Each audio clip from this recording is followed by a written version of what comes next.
The armed wing of the Syrian opposition will not respect the upcoming international talks to end the conflict in the country. That's according to the commander of the Free Syrian Army, who says his forces will continue their campaign to oust President Assad, even during January's peace conference in Geneva. Let's get some live reaction now from Syrian political activist Ammar Waqqaf, for joining us on the line. Evening to you. The radical opposition factions have already shunned the Geneva peace talks. Now even the more moderate forces said they'll do the same. So who will the rebel diplomats be representing in Geneva then?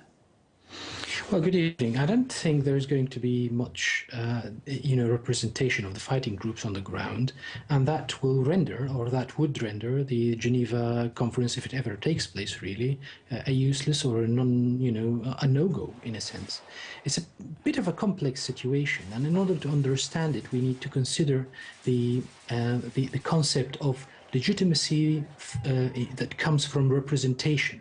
Now, the government is one of the only two factions who can claim to represent a faction or a part of the Syrian people. There are millions of Syrians who stuck with the government, and they go about doing their business on a daily basis, and they don't show any signs of backing down.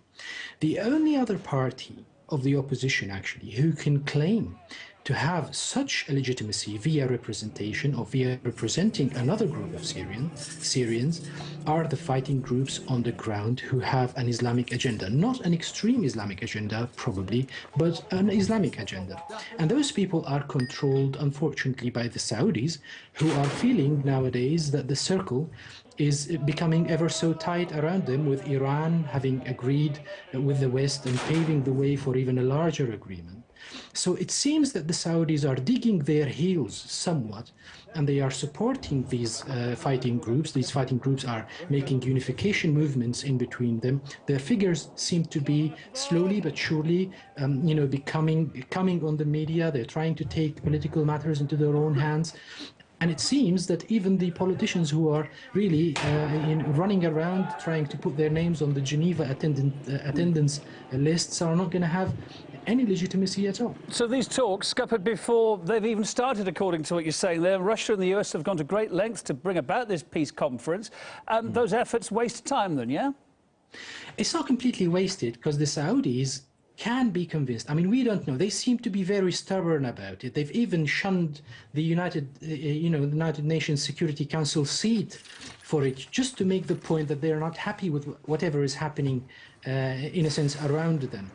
But this is not only about the Saudis and their part in the region. This is also about the Americans and the Russians being able to sit with each other eyeball to eyeball and say, you've made an agreement and you didn't stick to it. Even worse, you couldn't stick to it.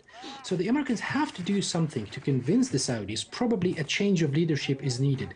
The current leadership is 80, 90 years old. Some more pragmatic approach needs to be, made with the Saudis. Your situation is not really tenable anymore, and it's only going to destabilize the region, and we're not going to let it happen. That's the only way where the Saudis can back down from backing the Islamic groups, the fighting groups on the ground, who live amongst people. The statement that we've had today from General Idris. General Idris is actually in Turkey. He doesn't enjoy much legitimacy on the ground. The fighting group commanders do live among the people, and they can influence. And this is actually an opportunity, because these people are the only ones with whom you can strike a deal, and with whom you can actually say, okay, let's agree on certain terms, and we know you can stick to the deal and you can implement the deal. But if the Syrian government, for example, goes to Geneva and sits with all the politicians who have no representation on the ground, whatever is going to be agreed upon is not going to stick, because anybody on the ground can actually overrule it. Ammar, thanks for your thoughts. Syrian political activist Ammar Waqqaf on the line there from London. Thank you very much, sir.